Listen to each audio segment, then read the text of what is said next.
What is up, Steelers Nation? Thank you so much for jumping on to another episode of All Steelers Talk. I'm Noah Strackbine, joined always by my main man, Jacob Punturi. Find us on youtube.com/All Steelers Talkers. Subscribe anywhere you get your podcast. The Pittsburgh Steelers are 7-6, coming off a win over the Baltimore Ravens that hands them first place in the AFC North, controls their own destiny in a positive fashion for sure, and at the same time maybe relieves a little bit of pain over what we have experienced the last 2 months of the NFL season. But it's not all good. DK Metcalf, there's some big news there. He could miss week 15 against the Miami Dolphins after spending the night in the hospital last night. We're going to dive into that, how the Pittsburgh Steelers will approach their wide receiver room moving forward, and if our thoughts changed on everything. It's a pretty good one here in the Berg. It's a little sunnier where you are this week, Jacob Punturi. How you feeling, my friend? Feeling good, feeling warm, feeling the sun. I am reporting live this week from good old Arizona. My wife is a maid of honor in a wedding later this week, so we figured let's make a little baby moon action out of it, get out here a couple of days early. So my lovely wife is outside chilling by the pool, and I get to just see this wonderful view outside to my right here, doing good. And to top it all off, the Steelers won. And can you believe it? I predicted correctly. You did predict it correctly. Shout out to Jacob Punturi, who bounces back for the first time in what feels like 8 weeks for a win for the Pittsburgh Steelers. I will say we broke a lot of things on Friday. We both picked them to win. I drank a coffee while I did it, drank another coffee on my walkover, did the walkover, still walked away winners. Shout out to the Pittsburgh Steelers, who look good. Didn't always look good. The end of the game, still a little spotty, but a win's a win, and we'll dive into it here in a little while. Let's start with the big news here, and that is DK Metcalf, who spent the night in a Baltimore hospital, did not fly home with the team yesterday. Instead, stayed back, was complaining of stomach pain. They wanted to monitor everything. It was, quote unquote, a precaution, according to team spokesperson Burt Lawton. Still questions about whether or not he's going to play in week 15 against the Miami Dolphins, what it means. He took a couple of big shots to the abdomen during the game, and now the Pittsburgh Steelers are checking things out. He does have 8 days to get healthy. The Pittsburgh Steelers don't have to add or finalize an injury report until Saturday afternoon, which is definitely a good thing for DK Metcalf. Still, after what happened yesterday and the success that the Pittsburgh Steelers finally found through the air yesterday, you were hoping that, well, maybe good things were coming. The Pittsburgh Steelers were about to have the resurgence, the late season run in the passing game that we have been waiting for all year long. Now there's questions to DK. Obviously, you start off by saying, thankfully everything appears to be okay, but it is a wait and see situation. I mean, how devastating of news can this be for a team that finally maybe has found a groove and a trio, maybe a foursome in quartet. Calvin Austin, a quartet, thank you, and at Calvin Austin, Adam Thielen, MVS, and DK Metcalf that they could rely on, and now they're top dog. They're really the only one who did anything yesterday, but that's what the goal was. Could miss some time. Here's my number one concern. I don't know, no medical expert over here, as we know very well, but what I did have was my appendix taken out when I was a kid. Yikes. And that was immediately where my head went in terms of like worst fears, like when there's stomach pain, that's the worst case scenario. That being said, precautionary reasons, as they stated last night, an abundance of caution. I don't feel particularly worried about anything moving forward, especially given that they have the extra day of rest before their next game in week 15.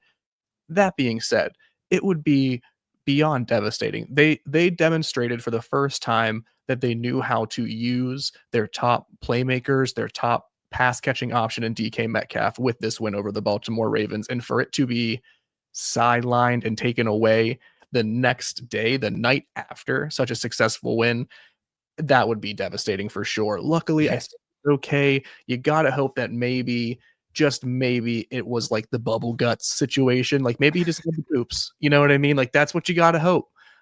Otherwise, because if we here really, like, I know nothing about medical stuff, right? Like as I said, Yeah. what would be the reason that you couldn't fly due to stomach pains? The only thing I can think of is like, does inflammation change at different, altitudes?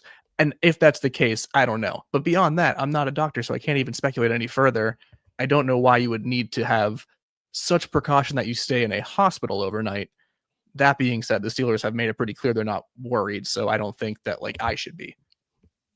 I think there's a part of me that thinks it's just, super precaution, but I also think it's hilarious that a team that could afford to park a plane for 5 hours so that their team could go play a football game and then come back and fly back is also at a point where it's like, okay, if this guy's going to the hospital after he's just going to stay here. We're not going to get him a hotel or anything. When he's just going to stay overnight. We're going to super duper monitor him for a stomach issue. Again, I mean, not flying back, that makes sense. The Steelers, the way I look at it, and for those of you who don't know how it all works, the team gets on a plane immediately. Like, it's not like they hang out at a hotel or anything. They leave the game, and within maybe an hour and a half of the game ending, they are on a flight back to Pittsburgh.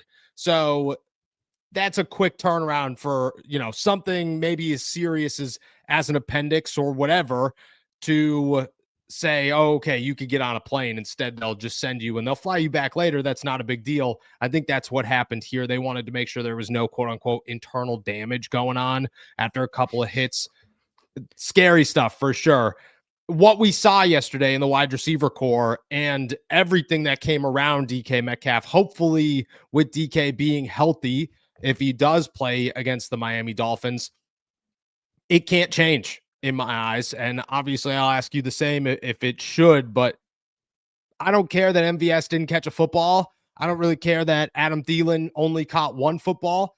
It was the start. That's all I care about. You have to continue to progress with it. It has to continue to look and get better. The results have to get better around DK Metcalf. But what we saw yesterday, and maybe it's just a bad Ravens team. I am very open to that conversation because I don't think the Ravens are a good football team right now after watching them. I went in there with the Ravens were on a 5-game winning streak at one point. Great. They did not look good yesterday. You did not have double coverage on DK. Calvin was able to be the gadget, deep, speedy guy that catches 1 or 2 footballs a game, which is all you're looking for in Calvin Austin on a week-to-week basis. Just go out there and make one big play so that everybody can get excited and then spread the field, do something like that. And then you had DK doing everything. It can't, in my eyes, it can't change. We'll talk about Roman, obviously, but to me, the Steelers have found their wide receiver core for the remainder of the season in Adam Thielen, DK Metcalf, Calvin Austin, and MVS. And that's got to be the way it goes until this thing's completely over. What's your thoughts on it? I think you got it nailed there. I think there's 2 really interesting things here that I want to point out. The first one is that Adam Thielen's impact in run blocking, very, very impressive in the very few snaps where the Steelers had a positive rushing play. And realizing that can be utilized even more moving forward is a huge addition. I think he just knows what to do. He's bigger, he's stronger than a Calvin Austin, than a Roman Wilson. You don't have to rely on these players to be doing that to sort of round out your offense. And I think the second thing is, I agree 100%. I think those 4 receivers that you named have to remain on the active roster and be the receiving core. What's funny is that they still didn't really shy away from their like receiving plan that they have been using all season long. And what I mean by that is that DK Metcalf is the most targeted player. And who was the second most targeted player? Kenneth Gainwell, once again. Yep. So like, it's not a question of can your second wide receiver, whether it's Adam Thielen, whether it's Marquez Valdes-Scantling, it's not a question of can those guys replace those 6 receptions. It's can they fill out the other 5? Can they fill out two a pair each, or 2 or 3 a game to sort of round out the passing game? Because the Steelers, they had a completion to 1, 2, 3. was it 10 receivers yesterday? Like 11 if you count Aaron Rodgers. And so they spread the ball out. That's going to remain the case. They're going to get the ball to Kenneth Gainwell, to DK Metcalf, to Jalen Warren in the passing game as well. But you got to feel a lot more confident if MVS and Adam Thielen are those secondary receiving options. So I wouldn't change a thing. If you lose, you get blown out by the Miami Dolphins in Acrisure Stadium, you reevaluate, sure. But as things stand right now, that's your receiving core moving forward, and they give you such a better look and more confidence immediately. And I think that is just the biggest thing for the Steelers team if they're going to make any noise in these final 4 games. Yeah, I agree. You have to have a passing game. That was my thing yesterday, is eventually I want Adam Thielen to be more involved. I want MVS to catch a couple of passes. Like, at some point, I want this thing to pick up a little bit. However, for starters, if all it does is allow DK to be a superstar wide receiver, then I'm very okay with that. I don't need big drastic changes. I need pressure taken off of wide receiver 1 so that he can operate as wide receiver 1. And that's what the Steelers finally got yesterday. And to change it is crazy. I mean, Aaron Rodgers said it himself that this was a more quote unquote mature wide receiver core yesterday. And you saw the difference. Now you take that to the other side of things, and it's Roman Wilson who got the healthy scratch yesterday, which in my opinion is so at the base level, okay, at ground level here, it is so ridiculous that the Pittsburgh Steelers continue to pick Scotty Miller over literally anybody at all. If Scotty Miller is on the team or active over a guy like Keyshawn Williams, who returns punts and kicks, a guy like Roman Wilson, who's actively involved in your offense, can return punts and kicks to do nothing. Scotty does not play in the game. It doesn't make any sense to me. It's almost as if the Steelers have forgot he's on the team. It's kind of crazy. But realistically, I mean, I think it shows their hand on Roman. I think it shows exactly where they still stand with the kid, and that is that they do not trust him. They do not trust him as a playable wide receiver. They do not view his special teams as anything worth keeping him on the active roster for. I view it as Roman is, I mean, outside of Keyshawn, he's the last wide receiver on the roster any given week. And that is the last place you want to be as a 3rd-round pick that the Pittsburgh Steelers are going to rely on for years to come in the wide receiver core. I wouldn't be surprised if Roman does not see the field again for the rest of the season. And I think yesterday was very, very stating about how they truly feel about him. And it does not look good for Roman. Listen, I'm glad you got it started off here by calling it out for being ridiculous, because it is. Look, I am not a defender of Roman Wilson, right? Like, play back the clips of how critical I have been about Roman Wilson and sort of the little I think the Steelers think of him. Well, here they go again, just kind of proving me right. I don't see any reason, not one. You can't even tell me special teams. There is not one single reason that Scotty Miller needs to have a hat over Roman Wilson at this point. I don't understand it. If you want this guy who is young, you say he has the talent, you say he has the potential to be an impact player on your team, how detrimental are you to his development whenever you don't even put him on the field? Like, and again, like, this is not me saying, oh, he needs to be getting 10 targets a game and all, he needs to be playing all the time. No, I don't really care for him one way or the other. No. I can tell you he is a better player than Scotty Miller, and Scotty Miller does not provide what Ben Skoranek does on special teams. He does not provide what Connor Hayward provides on special teams. So what good are you doing other than really ruining this 2nd-year wide receiver? What else can you call it? How else can you explain it? I think it's wild. I think it's ridiculous. And I think it is just confirmation that they, like you said, they have no real solid plans for this kid. They have no positive outlook on him. And it's just, it makes you wonder. This is 2 drafts in a row, potentially, where they use a 3rd-round pick on a player that is skilled, but they have no idea how to use him or plans to get him up to speed or to improve. And you're just like, what are you doing with these young skilled players on offense? And what is the plan moving forward? Because this is, again, 2 in a row now where you're like, they're a waste of a pick. They're not going to make an impact ever.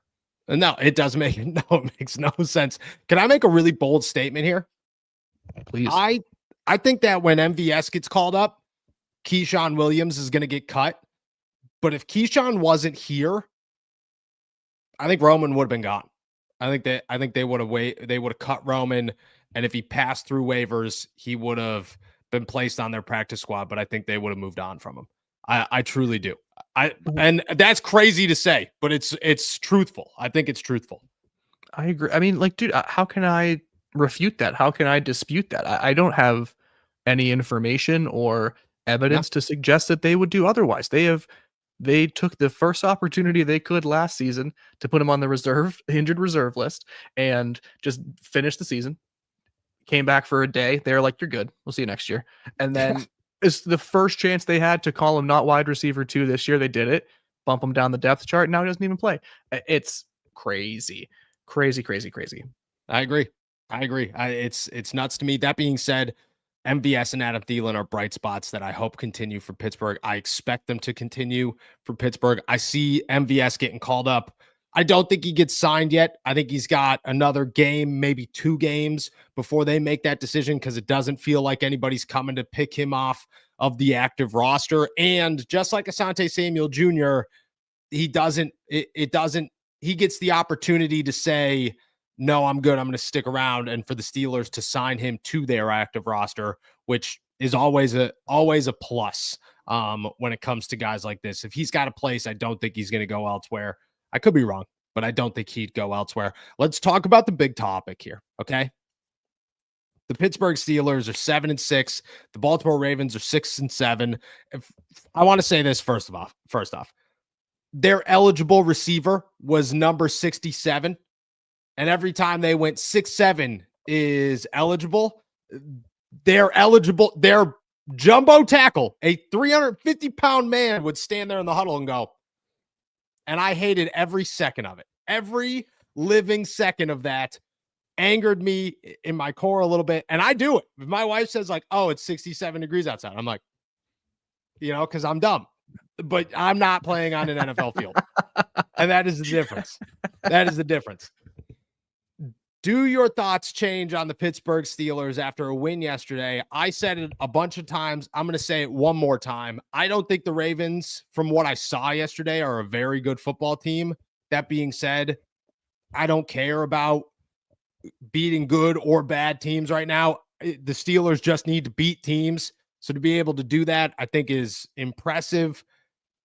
I mean, does it change for you? Did you walk away from that game thinking the Steelers are any better or worse, or their chances are this or that or whatever? And where do you stand on Mike Tomlin this morning, my friend? This afternoon. It's 4:00 in the afternoon. It's 2:20 here, baby.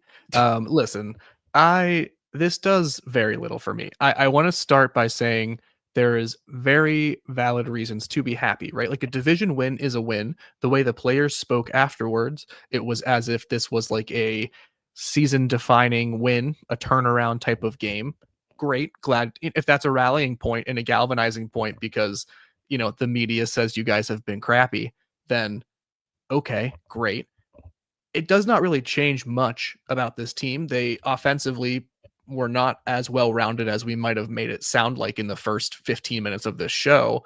They had 34 total rushing yards. They scored, they accumulated less than 10 total yards. 8 yards. In the fourth 8 quarter. yards in the fourth quarter.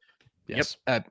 So this was not, and they really were saved by a couple of calls that, not saying, it could have gone either way, really, to be frank. And I do not think that this win showed me that this team has taken the necessary steps to be a legitimate contender, or that they have improved in a week and made all of the adjustments that Mike Tomlin needed to make to be any less on the hot seat in my mind following this season. I think they're just right on pace. This is exactly how it was going to go. This was a game that they should have won, and I'm glad they did, but I don't think it changes much. And I would not be surprised if we're talking following week 15 about how could they go from an impressive quote unquote showing in week 14 to whatever happens in week 15. So a win's a win in the NFL. You cannot understate that at all. Right. And it's going to help them secure the AFC North, maybe puts them in the playoffs when it's all said and done, but they're not any better. They're still a pretty average team with a coach who I think is good, but has maybe overstayed his welcome. Oh, I mean, yes, very, very much so true. Very much so true. What a way to end that. I agree. I'm taking it one game at a time. Okay. My only issue with Mike Tomlin, I said this yesterday, I'll say it again. This will be the last time I say it. The blow and the kiss thing to me was too much, premature. Win back-to-back games, then blow the kiss. I don't care. I don't think he meant to do it the way he did it, but you got to be cautious about these things right now. I'll also say this. The Steelers haven't won back-to-back games in a long time. Long time. You got to be able to go win back-to-back games before you could start talking. At back-to-back games, that's when we could have conversations of things like, can the Steelers build off this? Is there momentum? Are you gaining momentum at the right time of the year? Because that is the one thing that I will say. The Steelers are not a super impressive team right now. Okay. By no means. Most weeks over the last 8 weeks, they have been a terrible team. The NFL is about momentum. And if you could gain momentum at the right times, great. And I said it last week, and I'll carry it here. Mike Tomlin had passion last week during his Tomlin Tuesday. What does tomorrow tell me is going to be so significant to how I judge the rest of this season? Is Mike T, his blowing kisses, a little bit cocky self, or is he still humble and realizes this team is not good and making moves? Because look at what happened when the Pittsburgh Steelers head coach finally kind of got knocked down a peg and got humbled a little bit by the fans. He finally made wide receiver moves that everybody has been waiting for. He made defensive decisions that his defense played well for a good chunk of that game, which we have been waiting for all season long. I mean, that's what you got out of Mike Tomlin. You know what I'm saying? And can that continue? If it can, momentum's a real thing. I have to see Miami's my judgment game. Baltimore is nothing. Is it over or is it still alive? It's still alive. Okay. Miami's the judgment game. If the Steelers beat Miami and get smoked by the Lions, means nothing to me. It just simply means, if you end up in the Super Bowl and you play the Lions, you're going to get smoked. Okay. That's so far away. That's so far away. Miami is a team.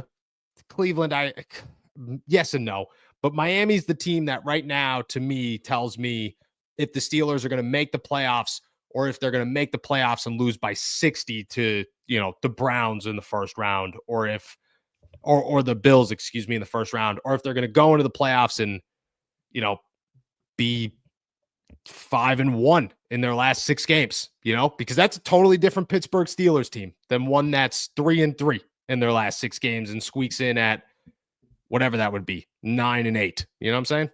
Mm-hmm. Yeah, I mean, look, this is it. What's funny is this is the December is the this is the make or break time for the Steelers, for Mike Tomlin, for all of these sort of storylines that have been culminating here, and they get a win to start off December. Yes, historically. Or not overwhelmingly historically, but Mike Tomlin has a winning record in the month of December. In the final month of the regular season, will include regular season games in January. I think if they can do another classic Mike Tomlin December, it does really fit in line with what you're saying here about momentum. And I think that it could carry them into, possibly overachieving what they are. But I think no matter what, it does not really change that this team is not that good, right? Like, they might win some games here, and if they beat Miami, who cares if you lose to Detroit? Because you can very easily win those next 2 games against Cleveland and Baltimore. You have 10 wins, you're a playoff team, and you won the division. So, like, that's not a bad way to end the season.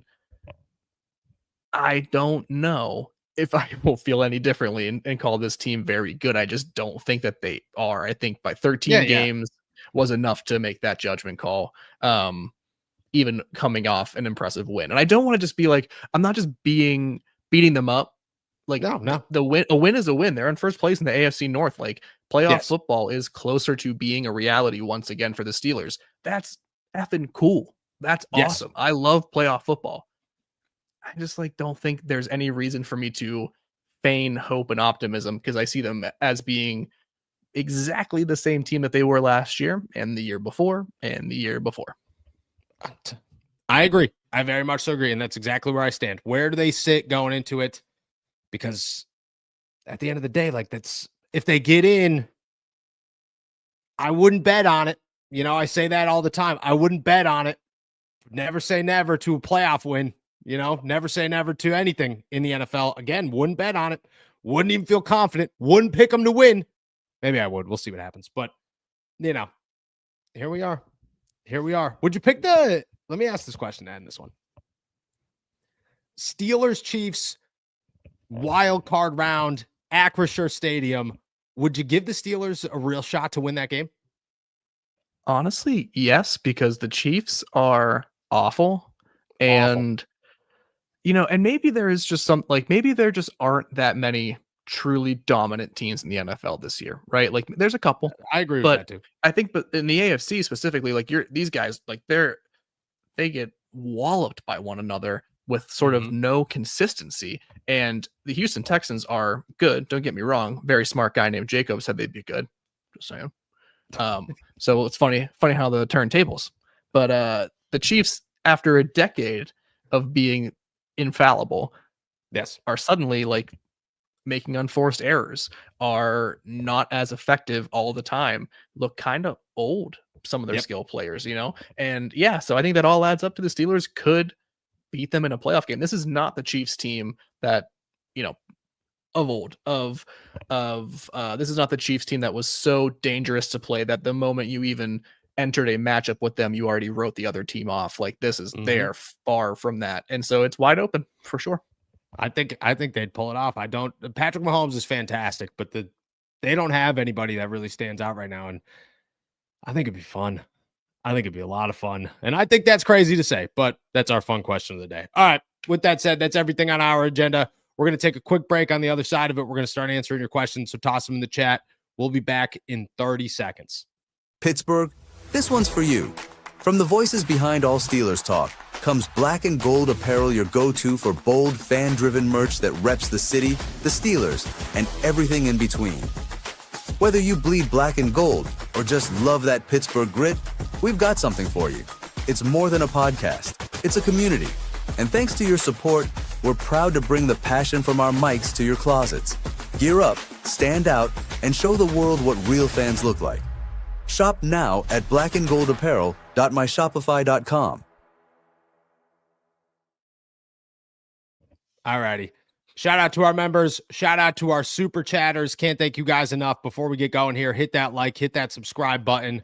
Really appreciate it. We passed 55,000 the other day, which was sick. Wild. Appreciate you guys so much. I know, dude. I know. Can I ask you a question before we answer all of our lovely questions? Oh, for sure. For sure. Did you watch the Titans and Browns game? And do you think Shedeur should have stayed in for that 2-point conversion attempt? Shedeur should have stayed in for the 2-point conversion attempt, in my opinion.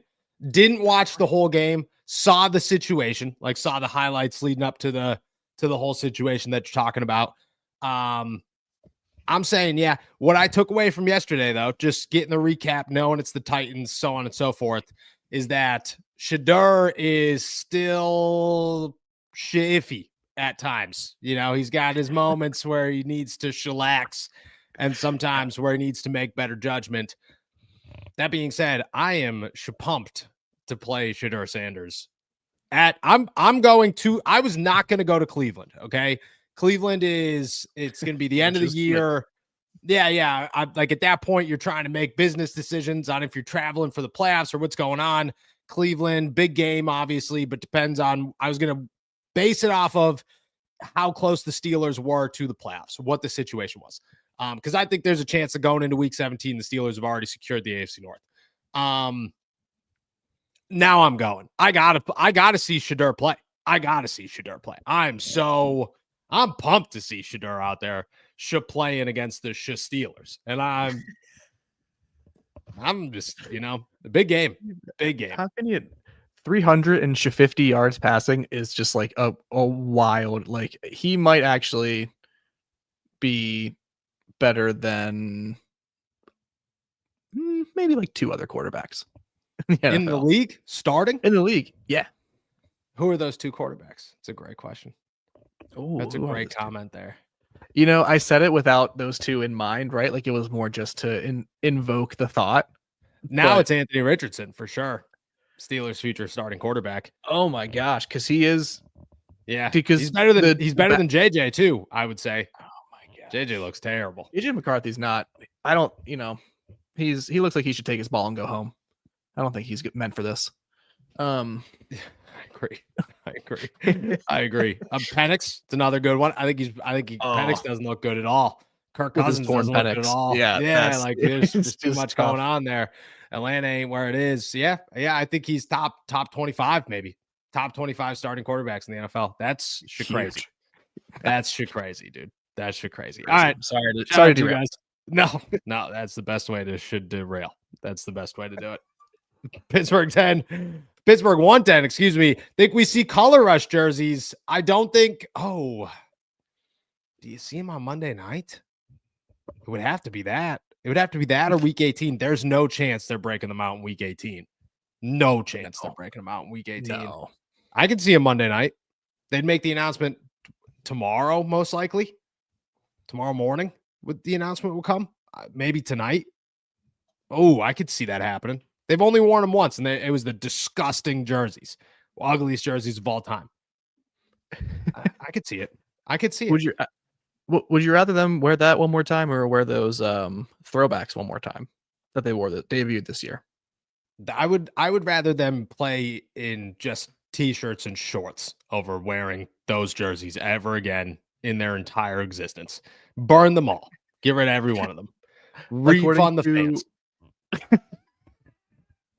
I'll take my refund for that for sure. According to Steelers, asked and answered from July of this year, the team, Art Rooney said that the team will wear its color rush uniforms for the game against Miami on Monday, December 5th at Acrisure Stadium. There it is. We're getting color rush. That's a good one. It's a good one to have for sure. It's a good one to have for sure. Broderick Wallace here. If you can visit Harold's Carol in Cave Creek. Apparently it's a Steelers bar down there in good old Arizona. In Arizona? In Arizona. Arizona. Check it out. To our list. Broderick said he lived in Phoenix for 2.5 years. So boy knows what's up. Man, thank you. Boy knows what's up. Chris, guys, the Steelers are the most uninspiring playoff team I have ever seen. Our MVP is our kicker and special teams. If this is the standard, we are done. I don't think the Steelers are a winnable football team. I'm not, like I keep saying that. I'm going to continue to keep saying that. I don't think that the Steelers are a Super Bowl contender. I don't think yesterday convinced me even slightly. I think a lot of teams are like that. You know what I mean? If the Bills lose to the Bengals yesterday, which don't get me wrong, the comeback fashion changed a lot. But if they lose to the Bengals yesterday, I mean, that's also just the Bills are scary, you know? And don't get me wrong, the Steelers got smoked by the Bills, but it's a weird season. I do think that they're very uninspiring. Again, I think the next 5, in my opinion, the Steelers right now, it depends on momentum going into the playoffs to tell me any chances that they have of winning a playoff game. If I guess today they don't win a playoff game, if they win the next 5 games, if they miraculously beat Detroit, I'm sitting here going into week 18 going, maybe. You never say never. You know what I mean? They've come a long way. I think the next 4 games decide a lot in my head. Yeah, I mean, yeah, of course they do. I agree with this, comment though. In a nutshell from Chris, I do find them to be very uninspiring, but I also I think there's also an element of parity in the league this year. Like the Cincinnati Bengals should have won that game against the Buffalo Bills. They had that game decisively in hand for a majority of that contest and let it slip away. That's been, the case for many teams this year. So I think there is something to the random, you don't know what's going to happen in the playoffs right now. It does not feel the Kansas City Chiefs are the team, just get out of their way. Or the Eagles are the team, just get out of their way. The New England Patriots are the best team in the AFC, but everyone feels like if they get them in the playoffs, they might beat them. And it's like, that's not the Kansas City Chiefs mindset of the past couple of years. So while I understand and agree they are an uninspiring group, I don't know if there's a way to really forecast the postseason right now, at least not to me. No, I agree. Duff K Metcalf, what a name, dude. Fantastic name. We back, baby. We back. Great name. And look it. I'm excited to see what's to come. Duff K Metcalf again, man. I must admit, James Pierre makes me look dumber and dumber by the week. Noah, can you please pass along my apology to the James Pierre for ever doubting him? I'm gonna say this, okay? When it comes to James Pierre, I'm getting more and more convinced that this man is either going to do one of two things in free agency. He's either going to make $15 million on a 2-year deal somewhere, and shout out to James Pierre, man, that is awesome. Or he's going to end up back in Pittsburgh in 2025 or 2026, and he's going to be the first corner off the bench to whoever they draft. And I think there's a real competition between him and good old Joey Porter Jr. to see who's starting on the other side of the football. Whoa. Wow. If I'm JP, I'm taking the money and run. I'm out. The money and run. And because there's just no other choice. Like this guy this is his 6th year in the NFL, right? Like, yes. and has shown flashes, right? Has shown little glimpses of brilliance in previous times during his career. This is an insane run he's on, even by those standards. If you can turn that into, a $15 million contract, like, how many other chances are you going to get that? It kind of reminds me of, oh my gosh, McCain. Is there? There was a cornerback who was good with the Steelers for a little bit, and then he signed a deal with the Miami Dolphins in free agency. Whenever you talk, I'll look it up in a minute. Dolphins in free agency. This had to be a long time ago. Yeah, I'll look it up while you read the next question and see if I can figure it out. I agree. Shout out to James Pierre, though.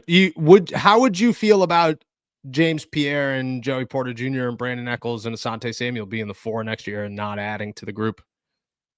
Pass on that. I'm good with those 4 plus a draft pick. I love that room. Those 4 plus a first or second round pick to add to it. You tell me those are your 4 guys, I say you're gonna have trouble stopping the passing game. Yeah, I agree. Rats, does Tomlin make Arthur Smith play safe and let definite wins and then definitely wins games? Am I reading that correctly? I want to say like yes and no. I don't know. It's Arthur Smith's game plan. Tomlin obviously has control on the sidelines when he feels he needs to have control of what's going on. He obviously has control in meetings before games. So like yes and no. I'm skeptical to say it's all Mike Tomlin. I am. I don't think that's the case. I think that's a bit of an overreaction to say it's all Mike T. But I am going to say that Mike Tomlin does have a pretty aggressive say in the matter. And, it's been offensive coordinator after offensive coordinator that when you get yourself into these situations, it kind of seems like it's just hit repeat and it's the same thing. So I would say like yes and no. I lean more no than yes. But I do think that to some degree, it is involved there for sure. Yes. Tomlin wants the defense to win game. Is that what we got on this? Or like that's what that meant, right? Yes. It's all about the defense, right? And this is where, not to go back onto the same subject one more time, but like this is where I find a real lack of hope, because this is like the foundation of this team is the defense. All of the investment into this team is on the defensive side of the ball. It is where your head coach's specialty is. You are supposed to rely on this defense, and another 200-yard game rushing against this defense. That's bad. That's not a good defense. It's not a playoff defense. It's not a defense you can build around. So I don't understand why you would play it safe offensively, because your defense is not going to win you most games. In fact, they let the other teams back within, a finger's grasp most times.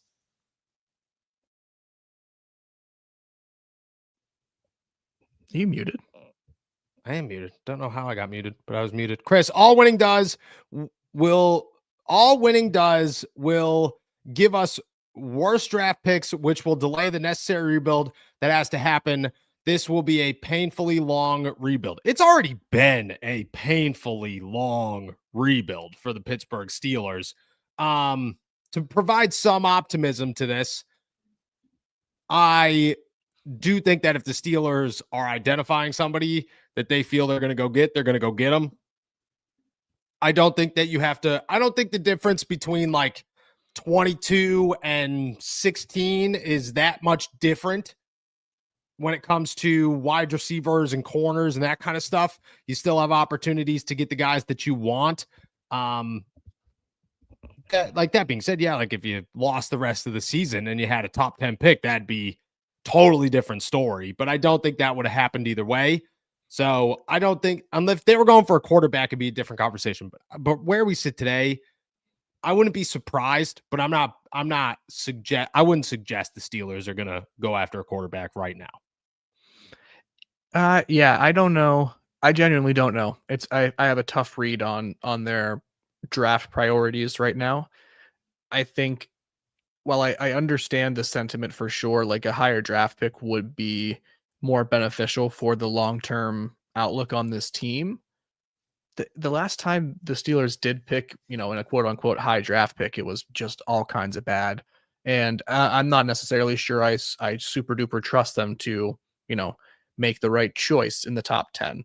I also did find the cornerback who I was talking about a couple minutes ago. It was Bryce McCain in the 2014 season. He had 3 interceptions in 14 games and then signed with the Dolphins afterwards.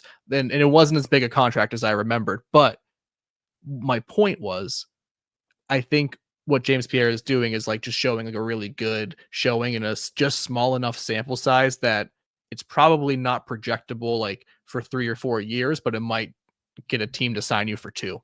And that's dope. That's dope. Exactly. You want to go make $15 million after making, $850,000 a year for the last couple of years. Shout out to James Pierre, man. Michael Petaway Tomlin. What a great name. The standard is the standard. Don't blink. Don't blink. Cut your eyes off. Cut your eyes off. Cut your eyes off. Leroy. I like those 4 with Duggar and Elliott and Castro and Ramsey. Let them gel. A new scheme might be top 10 in a season or 2. Look, yeah, you want to change the scheme. I feel better about the whole defense, but I don't know if that's going to be I don't expect that to be the case. I would like a franchise corner. That's my only is I'm torn between.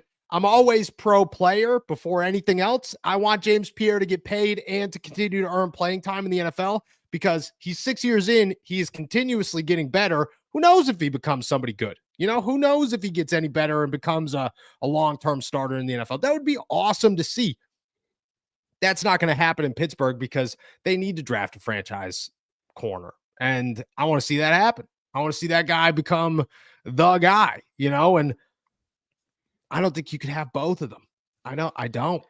As for Duggar, Castro, Rant, the rest of them, if the Steelers were to bring back Kyle Duggar as a safety 3 and not have to worry about it in the offseason, I'm 110% for that. 110% for that. Yes. Agreed. I gotta be honest, and I don't like, I don't even mean this as like a hot take or anything like that. I think I'm good on Jalen Ramsey coming back. Like, I think they need to just move on after this season, regardless. Like, and again, not throwing that out to like, catch like induce shock or anything like that, or to like start an argument. But like, I think I'm okay on that. Would love to see Duggar come back. Would love to see he and Elliott paired together. Would love to see them add a top-notch quality prospect to that secondary. Mm-hmm. What I really think I want to see them get first is like just another is like a true nose tackle, a true guy in the middle. And I think if you get that guy and you pair him with Derek Harmon and Y.A. Black, I think maybe for the first time the Steelers team, for the first time in 10 years, 15 years, the Steelers team looks a lot like the Steelers defense that they are supposed to look like. Yeah. Yeah. I mean, don't get me wrong. I would love to see it happen. And if that's the case, if you're going to rebuild the front first before the back, I'm okay with that too. I very much so am. So if you want to bring back JP for a year, I'm all about it, dude. Jalen, I agree with you. I think you move on. You could get something for him. You save money in the back end. It just, there's nothing about him that to me right now is like Jalen Ramsey, dude. That's your difference maker for the next 5 years. He's just not. Duff K. Metcalf, any word on Asante Samuel Sr. tweeted about DK or at least apologized to the man yesterday? I don't know, to be honest. I don't think I have heard anything about Asante bringing back his words on good old DK Metcalf. I have you? No, I haven't seen anything. I doubt it. You know, that's the great part about the internet is you don't even have to be accountable for the stuff you say. No. Like you can just say stuff. You just say stuff all the time. You know, dude. I think that's terrible. But you know, you could do it. It's the internet. Shout out to Asante Samuel Sr. And Asante Samuel Jr., who, you know, didn't even play. Didn't even play, which is, and I'm not even like, I was upset about it until I was like, Brandon Echols is out here balling out. James Pierre looks good. Like, who you taking off the field? Joey Porter Jr.? Like, I wasn't even upset about the decision, truthfully. Are you a believer in like extra, like sentimental things, like creating better things on the field? Like, do you think the fact that James Pierre was like playing his cousin, like gave him that extra juice in that game? Like the fact that he and Lamar grew up together, you know, now they're back in the backyard just playing football kind of thing. Like, do you buy any of that stuff, or do you think just like James Pierre is just like playing well right now and it's a continuation of that? This isn't the first time they've played and James has started in the game. Very true. So I think that's gone. I've said this, you know what I mean? I've said this so many times. James Pierre's just, dude, guys, just gamer. He's just a gamer, dude. James Pierre's just a gamer. James Pierre is the guy that comes up with the picks, man. He comes up with the plays. You go Google pictures of James Pierre, and they're all him holding a football with people celebrating around him because that's just what the guy does all the time. And, you know, yes, the answer to that question is yes. In the moment with James Pierre, no, I just think James is just a gamer, dude. The guy comes up with game plays because he's just a gamer. That's just what he does. Dougie frustrated. Wait till they get a load of A-Chain if he plays. Yeah, I agree. Right, and this is what I mean about the defense, right? Like their rushing defense is awful. It's so bad right now. Even in that win, they, you know, there was conversations about them limiting Lamar Jackson. I look at it the other way. This was the first game Lamar Jackson looked anything like himself the entire season. And I think that's because the Steelers let him do too much, right? Like they ignored him and his running ability so much that he was able to get some running lanes and a rushing touchdown. That being said, it was not what it could have been, but this team does nothing to stop the run. If they have a good running, you know, the Miami Dolphins have some good running games happening right now. And that is a matchup from hell as far as the Steelers defense is concerned. Yes. And again, I'm banking on Tua, but the rest of that team, man, they're not Tua. And if they play well, they're on a 4-game win streak. You can't overlook that right now. Scott, our rookie class is badass. The future is brighter than most think, and Michigan guy plus Will Howard going to make eye-opening in the offseason, mark it down. Oh, Roman. I hope. I do love the Steelers rookie class. I think they've been great. You know, I think you got a pretty great pick in Derek Harmon. That dude's an absolute stud of a football player. I like Y.A. Black and where he's headed. I truly like Y.A. Black and where he's headed. I think Caleb is continuing to take very small steps forward. I don't even care though. You know what I mean? Like Caleb's rookie season to me went away the second that he fumbled in the end zone or the second that he let that kick go. To me, that was like, all right, we're going to start again in 2026. and we're going to see what happens. But rookie year is over. This is just about finding your confidence once again, which I'll tell you this. Caleb, Jalen, and Kenneth Gainwell are very, like, that's a tight-knit group. Najee and Jalen were like, it was like uncomfortable when they were together. I don't think it was Jalen. I think it was like a Najee. They just didn't click. They didn't vibe. These three seem to be, they are a tight-knit group. And I think that's going to help. And I think 2026, we're going to see what happens. So, yeah, I don't disagree. I think that the Steelers rookie class looks great right now for a group that's been banged up and others have only played very small amounts of time this season. For sure. Another person I think deserves mentioning is, I think Jack Sawyer has a ton of promise too. Jack Sawyer, for sure. If you mentioned him and I missed it, my apologies. But I think he's been an excellent depth addition in his first year, and I think he has a lot of room for growth. So yeah, there's a lot to like about the first year class here in Pittsburgh.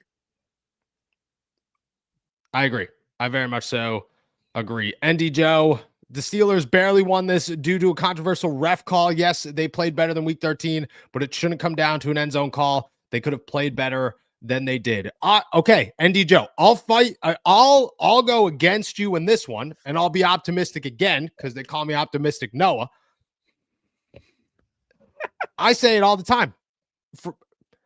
Play better, to beat the refs and the team. And the Steelers, they played good enough to beat the refs and the team. And that's a win. In my eyes, that's a win. I don't think the Steelers are a Super Bowl team. What I thought a week ago was that they were worse than the Baltimore Ravens. Found out that they're not. I think that's a great step one. That is a great step in the right direction for the Pittsburgh Steelers. There was nothing about Baltimore that was going to tell me that this team is a Super Bowl contender. Nothing about Baltimore was going to tell me that. Mm-hmm. All it needed to tell me was, are they better than the Ravens? You know what I mean? Do I have confidence that they're going to win the AFC North? I left that with a yes. I think that's enough. That's all I needed to see in that game. And I think you beat the refs and the team. Doesn't matter. Doesn't matter how you got there as long as you got there. I mean, yes, a win is a win, right? Like, and I think I was on the other side. Like, I really didn't know, and I don't remember exactly what I said last week. Like, but I think I said something along the line. I thought the Ravens might be decent, especially because they had been showing signs of progress and with Lamar getting healthy. But I mean, the way they lost to the Steelers was definitive proof that they are just not that good a team. Yeah. Moving on, here's what I think the controversial call was. Yes. I don't think it was the Isaiah Likely touchdown because it wasn't a touchdown catch. That was not a touchdown catch. Like, I don't care. Like, and as a Steelers fan, I think we have a very particular perspective on what constitutes completing the action of a catch, right? And yes. I stand firmly in the belief that since Isaiah Likely was extending the ball before he took another step, it did not meet the rules for completing the catch. The controversial call that I think happened that probably should have gone to the Ravens, but went the Steelers' way, was the roughing the kicker penalty. And I think that is where if there's a call to be controversial that should have gone the Ravens' way, I think it's that one. I don't think Isaiah Likely, that was not a touchdown in my opinion.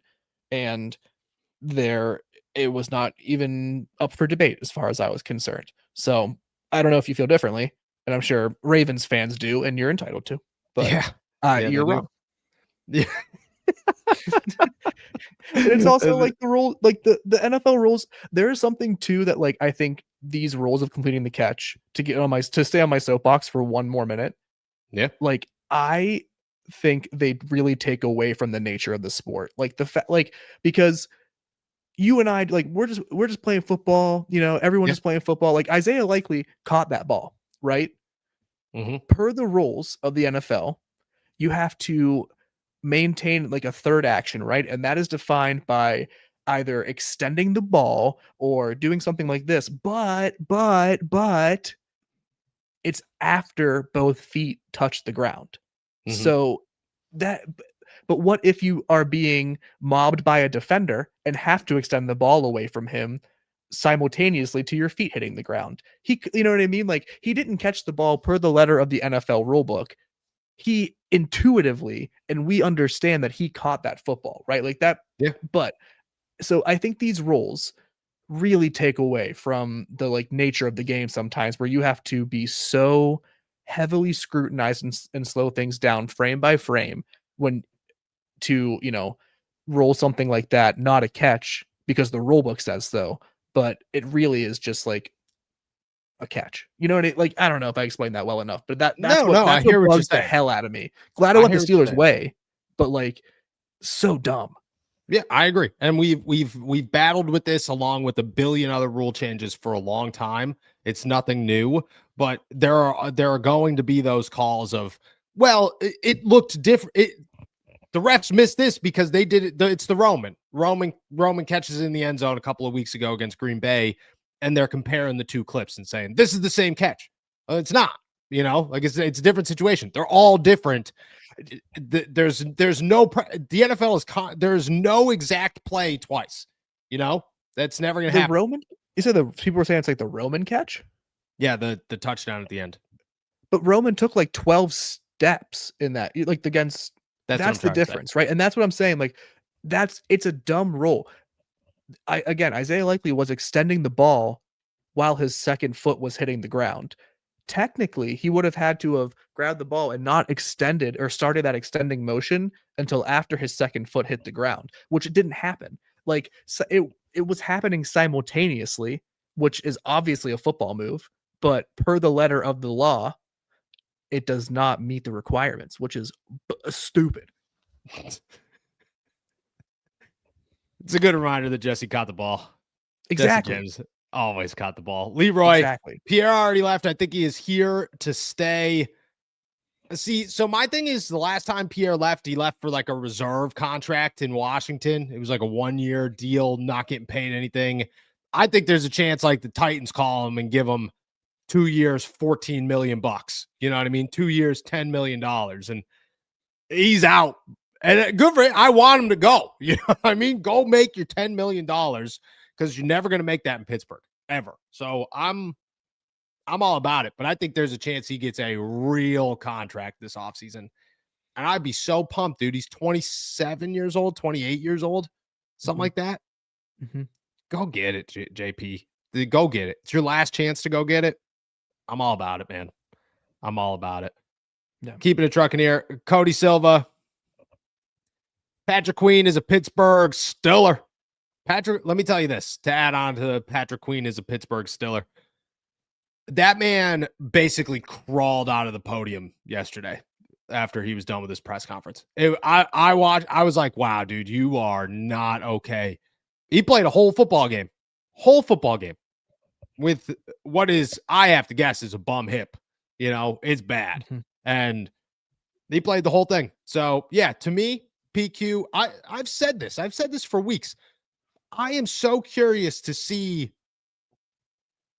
if the Steelers ever admitted their faults and changed their defensive scheme and their defensive approach, would PQ look so different?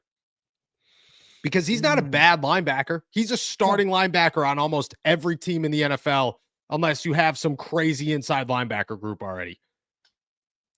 Like, it's got to be something about he's not in the right position. You know what I mean? Or he's not doing this, or he's being used in weird ways, because like, he's not a bad linebacker. He's just not, he never played incredible in Pittsburgh, but he does have these moments for sure. He certainly does.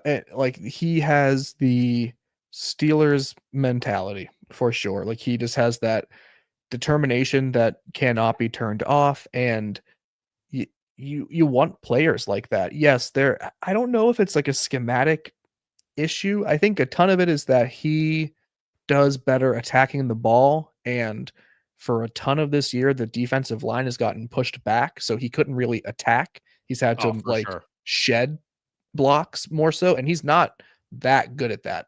Like, he's not side to side laterally super quick by my measure. So I think that is a part of it more so than he's just not if the defensive line pushes, and this is why I'm saying they need a nose tackle real bad, is so they can get that push to the line of scrimmage, and then your linebackers can attack downhill rather than already meeting the ball carrier at the next level with no momentum, just a losing battle. So PQ, shout out. Hope he gets rest. Hope he's able to, heal up and be good to go against the Dolphins in the rest of the year. He's gonna be banged up. And we just hope he gets to 80%.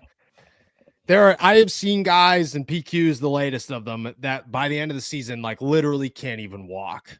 That's how banged up they are. But they're just, they're just doing their thing. Christian, would you guys develop more on Scotty Miller than Roman? No chance. There's no. No. The answer is no.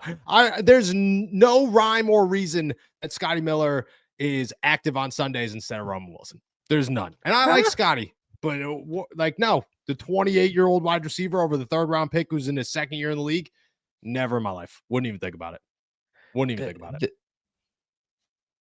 Yeah, I mean, you know what this team's missing? A 5'8", not good receiver. Yep, who can't block. Doesn't do anything in special teams, not a gunner. Like, how about also, sidetrack, DK Metcalf taking a snap as gunner at the gunner position. Badass. Like, that was talk about Steelers mentality. That was unbelievable. Maybe that's why his tummy hurt, because he got destroyed. He took like 12 blocks on that play. Dude, he did. And shout out to DK, man. That is a moment where that's it. You know what I mean? To me, like, DK might not be worth $150 million. DK Metcalf is a Pittsburgh Steelers wide receiver. You know what I mean? And I love to see that. And that gives me hope for what he could become if you build around him. Bernard, A-Rod is one tough dude for sure. You want to know what I love about A-Rod? You want to know the moment, and it was early, the moment that I said, ooh, let's reevaluate the Pittsburgh Steelers in a couple weeks, is the moment A-Rod instinctually did the discount double check. Because that was not planned. A-Rod was not planned. He got into the end zone, and that was pure instinct took over. And I went, all right, that was a quick moment to remember.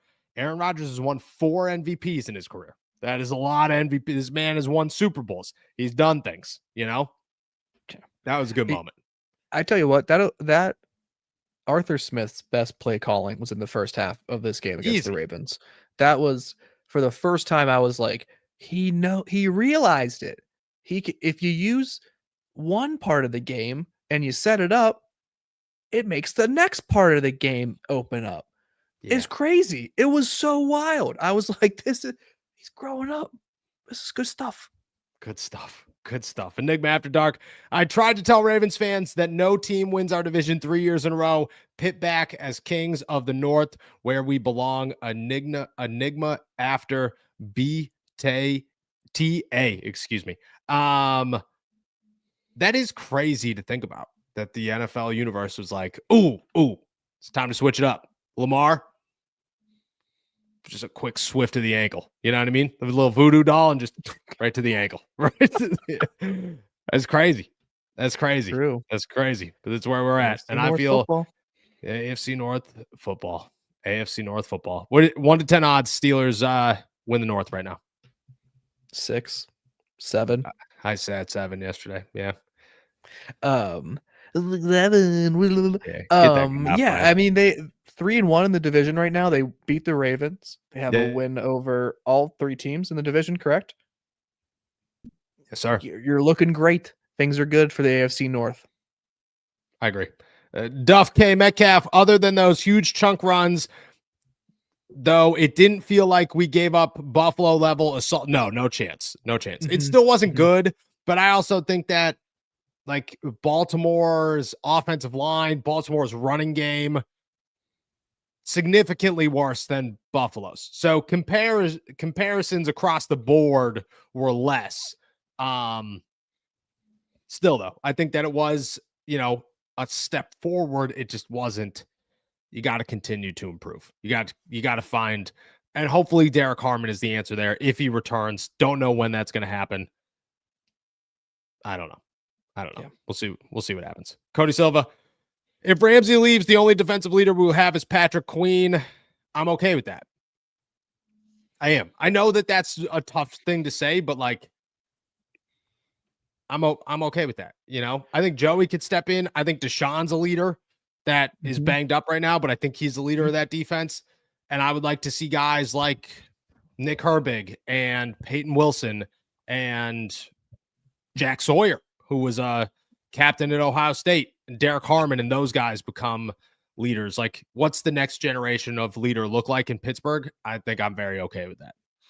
And that is the lineage of the Pittsburgh Steelers too, is going from defensive leaders specifically to the next generation of defensive leaders. Maybe it's not in the same tier of going from the Troy Polamalu defense to, TJ Watt in that sort of handoff, but yeah, this is an opportunity for the Steelers to have those young guys take the next step and become those leaders. So I don't mind. Jalen Ramsey is a hell of a leader, and my desire for them to move on from him is not about him as a leader or player within the locker room or anything like that. Just don't think he's worth the money. And I think it would be a great chance for other players to step up. I agree. Mike, the Ravens committed to stopping the run. They had 7 or 8 in the box. The Steelers were able to pass. Will this plan keep teams from stacking the box? I think throughout the season, the Steelers haven't faced teams that stack the box. I think instead they play safety over the top to help DK. The Ravens didn't do that. I'm curious to see if that's Adam Thielen and MVS and having other weapons. I hope it is. That's why I think you have to continue to develop your plan for Thielen and MVS and those guys, because I think you have to continue to let them take those steps and become more impactful. If that's the case, I think it's good news for the Steelers and their top wide receiver in DK Metcalf. For sure. DK Metcalf benefits the most out of this, for sure. Yes, 100%. 100%. Tomlin still has to go. Do we get another left tackle with the first round pick, or do we get another needed position with the first round pick? I think a lot of that depends on who's there, where they pick. I think left tackle will be included in the mix, though, for sure. I would say left tackle, corner, wide receiver, quarterback, obviously, defensive tackle. I think all of those positions will be very high in consideration, and it'll just be a matter of who's really there. Mm-hmm. Yeah. That's the Steelers mantra. They go best available at the time, unless they really love a player and they want to trade up. So I think there's a few positions they'll be looking at. Will not be mad if they take a left tackle, just not thrilled with the recent history of them selecting one. Agreed. Macaroni salad. Shout out to Jacob kicking my ass in fantasy. Thanks, Maddie, for the AST fantasy leagues. Shout out. I'm so scared to see you where I've been. Maddie. Shout out to Maddie here. Quarterback Monday. Who do you realistically see us grabbing in 2026? You want to know who I want them to grab? You want to know who they should grab? You want to know who they should do everything in their power that if somehow he's available at pick 4, you go get him?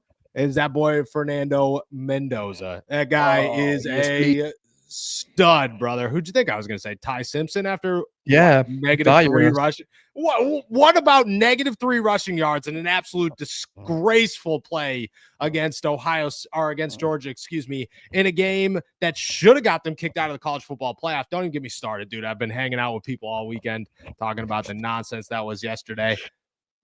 No, it's Fernando Mendoza. That guy's a stud. Good. Absolute stud. Yeah, I mean, it's him. Lenoris, you get Lenoris Sellers, you're going to be you won't be Sellers next year because you're going to be buying in. I don't think Lenoris is coming out though. You know what I mean? Yeah, I don't think he is either. But that's why realistically, Fernando's the guy. Realistically, I think realistically, there's a better chance of the Steelers getting like Mac Jones or someone like that than drafting one of these top quarterbacks in the first round.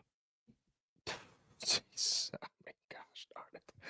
What are you doing to us, Jacob? What are you doing to us? Leroy, discount double check celebration gave me chills yesterday. What are your thoughts on Cook? How did he do at left tackle? I don't know. I got to go back and really watch. It wasn't anything crazy.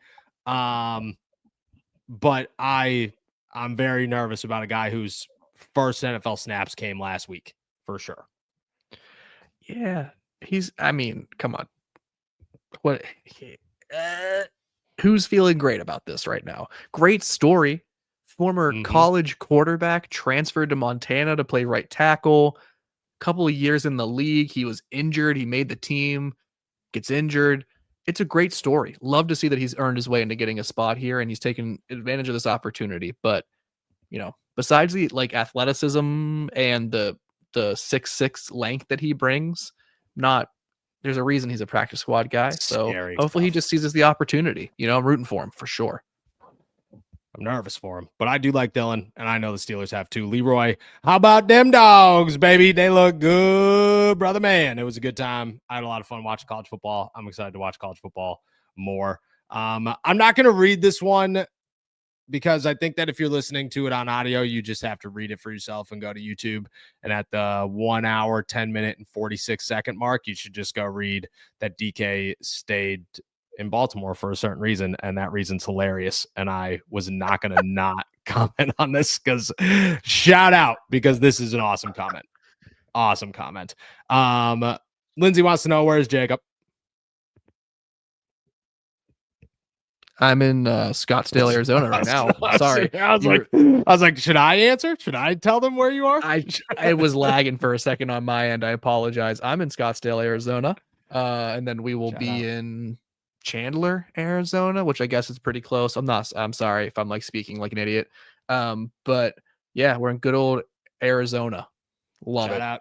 Joe wants to say, yo, Jacob, I'm in Arizona too. Saw you're down in Scottsdale. If you need a place to golf this week, I'm in Mesa and I work at Longbow Golf Club. I can get you and your wife out. Shout out my guy.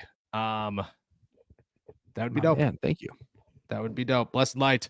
What is Caleb's outlook going forward? Will he ever be a starter? Yeah, I think it's early. I think it's early for him to get judged right now, but I think in year 2 there's a possibility that I don't think he ever becomes like the starter in his first 3 years with Jalen here, but I do think he becomes like a Kenneth Gainwell at some point. I think that's a possibility.